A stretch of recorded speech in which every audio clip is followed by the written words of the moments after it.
Tay 600 has found himself in tons of trouble over the shooting of Edai, a fellow Chiraq gang member with sources and even some fans saying that he was behind his death. If that wasn't enough, he's also been caught up in a bunch of rumors that he snitched on some homies. Is Tay 600 guilty of smoking Edai or snitching or both? We're gonna get into that and more right here, right now on Rizzle.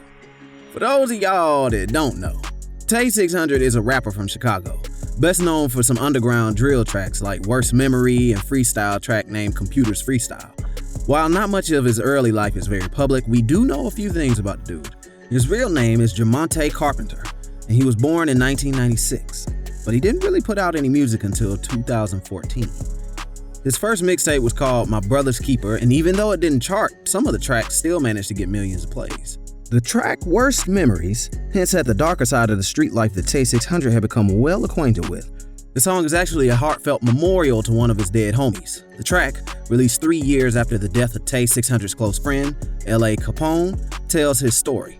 As we'll see, this isn't the only homie he's lost. What really kicked off the whole issue between Tay and Edai was when Sidai, Edai's brother, and Rondo No. 9 got locked up for a shooting. Tay 600 was there when everything went down, and for a long time there was concern that Tay 600 was involved in a shooting that Sidai and Rondo got put away for. The fire of those rumors was only stoked by Edai, who jumped into an interview with Vlad TV to accuse Tay 600 of turning over his homie to avoid jail time. Sidai was chilling on his home turf with the homie Rondo No. 9. There was another man in the neighborhood, 28-year-old Javon Boyd.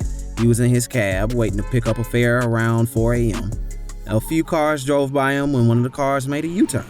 The car pulled up, rolled down the window, and asked Boyd where he was from. He told him he was from the area near South Princeton in Chicago, but evidently they didn't believe him. Things got evil. They pulled around the other side of the car, and both of the men started popping shots into the side of the vehicle Boyd was in.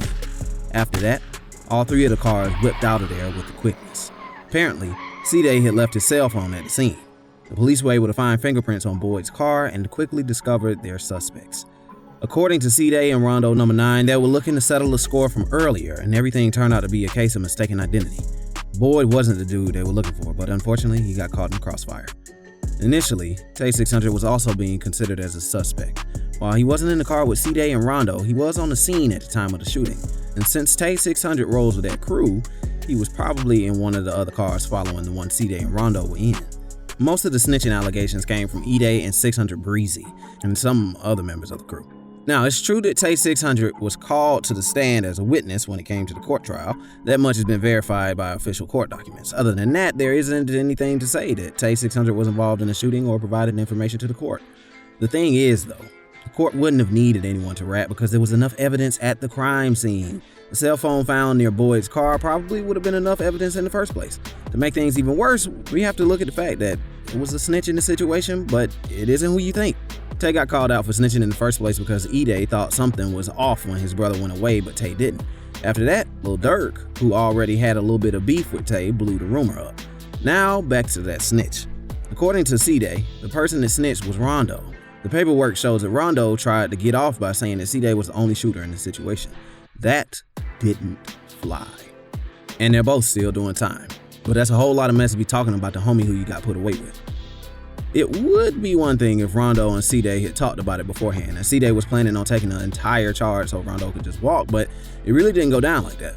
Bro was just looking out for his own interest, even if it meant leaving his day one to rot in jail, and this situation gets even worse after Edai's passing.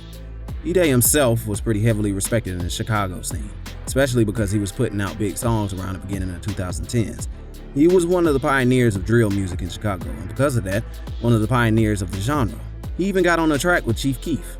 Unfortunately, only a little bit after finding out that his brother Sidai would be put away for life, Edai was fatally shot. On August 1st, 2021, Edai was shot in the chest and stomach 6 times. Around the time of his passing, a video leaked on Reddit of a 911 dispatch about the shooting.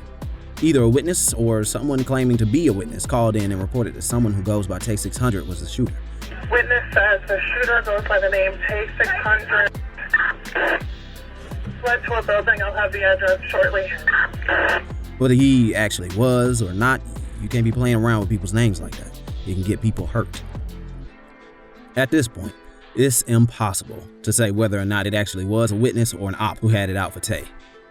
And what was Tay's response to all that? Well, after seeing the posts about how he was being accused of the shooting over social media, Tay said that he's going to sue anyone who's pushing around a fake narrative about his involvement with Edai 600's passing.